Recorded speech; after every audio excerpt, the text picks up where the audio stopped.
Hey, what's going on, shrimp keepers? It is Shrimp Saturday. I got a really special Shrimp Saturday for you guys today. It's one of my, I don't want to say secret weapon, but something that I use in all my tanks that I think is a huge benefit for you guys. And so I'm excited to share my knowledge on it and what I've learned over the past. And so today I want to talk to you about Indian Almond Leaves. I want to talk about their usage, their origins, their dosage, and how long to use them for, different things like that. So I just want to kind of run through all the basics to it.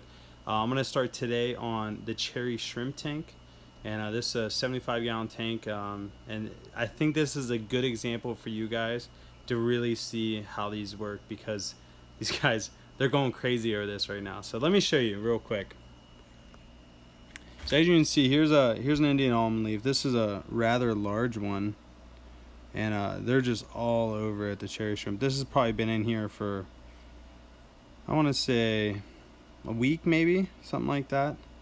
But yeah, so it's doing really good, and I do use these Indian almond leaves in all my tanks. They come in a range of sizes, anywhere between I want to say 5 inches and 10 inches, just depending. But let me go ahead and talk to you guys first about the origins of Indian almond leaves. They start off in Southeast Asia, and they start off as a basically for betta breeders. And so these, I think they call them like the Chinese Siamese fighter fish or something like that. I'm not really sure. I apologize. I'm into shrimp, not bettas, but or betas. See, I don't even know how to pronounce it correctly. But anyway, they start off.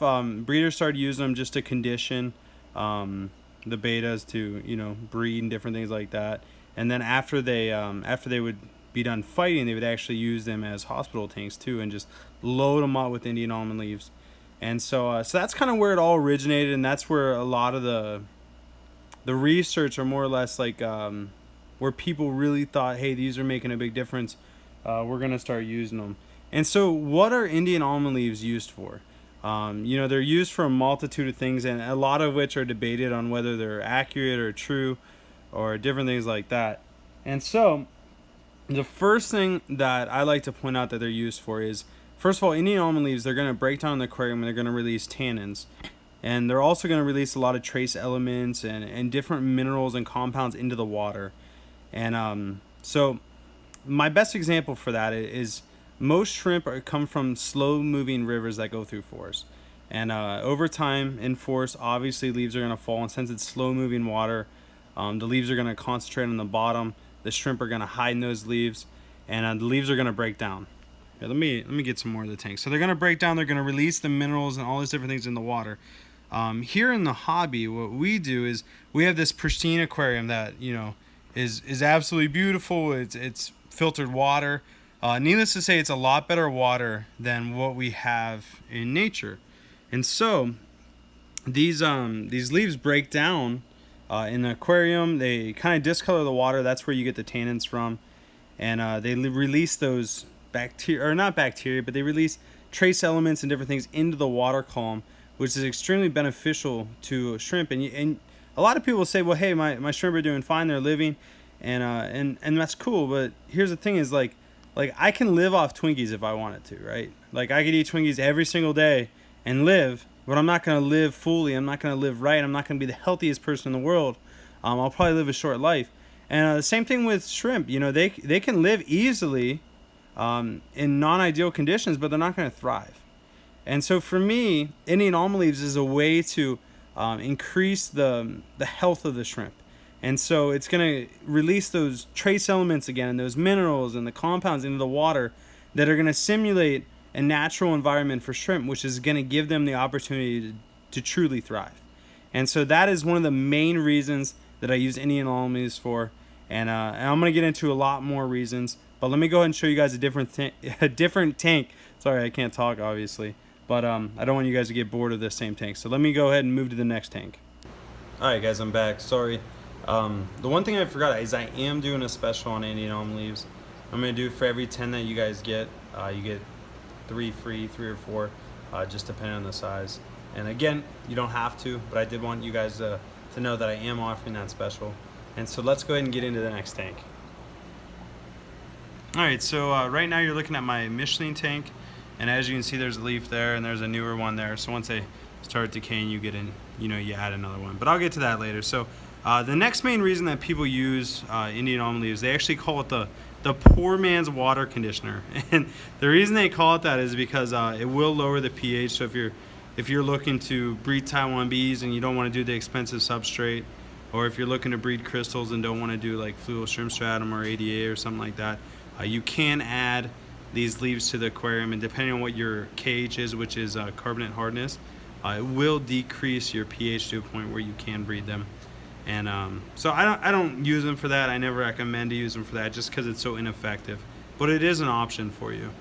And the other thing is, again, just getting back to nature. In nature, shrimp live in slow-moving rivers where leaves are prevalent, and so to have leaf matter in the aquarium, not only is it going to add those trace elements and minerals, but it is going to add natural hiding places for the shrimp, which is important, and amongst so many other things. But before I really get into like the food source and different things like that, I want to talk about the antifungal and bacterial properties that the leaves do have, or at least I believe they do have. There hasn't been much research on their actual effects in the aquarium, but there is research on the leaf itself. And what I found out and what I've learned is that these leaves in nature, pretty much any leaves in nature, a tree is going to pump a leaf full of antibacterial and antifungal, mainly antifungal properties. And the reason why is because a tree wants to live. If its leaves are getting bacterial, or not bacterial, fungal infections, the leaves are going to die, and inevitably the tree is going to die. So the tree is going to pump each leaf full of antifungal bacteria, or more or less compounds that are going to fight off any kind of fungal infection that could happen. And so when you add these leaves to the aquarium, what I believe and what many believe is that those same compounds are going to be released in the water, which are going to provide, again, a healthy environment that is going to fight off fungal infection and bacterial infection. And so that's what I believe. But another great use for Indian almond leaves, which is probably my number two, opposed to trace minerals and compounds, is definitely number one, just creating that natural environment. But the other one would be food source. So these leaves, as you can see right here, they break down over time. This one's starting to look a little see-through-ish, and that's a good thing. So this takes probably 2 or 3 weeks to get to this point, maybe 2 weeks. And so over time, these leaves are going to break down. And Infosora, I think I'm saying that right, Infosora, there we go. They're just little microorganisms that actually break down this leaf. They eat the leaf over time in the aquarium. And those are actually going to provide a natural food source for baby shrimp, for adult shrimp. And so these leaves actually turn into a natural food source in the aquarium for shrimp, which is great because then you're not stressing to feed them all the time. You're not worried about baby shrimp not getting enough food. There's always a food source in the aquarium, and you don't have to rely just on biofilm or algae or all those type of things. You can actually rely on these leaves to provide that for you. So they're an absolute must-have in any shrimp tank, I believe. And so those are the main uses that I use them for. But let's go ahead and move to a new tank, and I'll get into dosage. All right, so I thought of something. I actually saw something, and so one thing that I didn't touch on is another good thing for the Indian almond leaves is if you have rabbit snails, they absolutely devour them, and which is actually a good thing in my opinion, because then their poop is full of all those things. And hold on one second. All right, sorry about that. So what I was saying is the rabbit snails, they'll devour the leaf, and then their poop is full of all those trace minerals, those compounds, and then it actually breaks down the leaf quicker.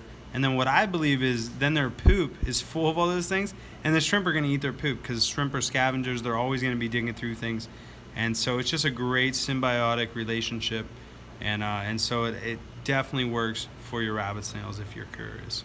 And so right now we are looking at one of the tangerine tiger tanks, and so let's get into dosage. So what I always recommend is one Indian almond leaf per 20 gallons once a month. And sometimes you could do more. It just depends on your tank load, how many shrimp are in it.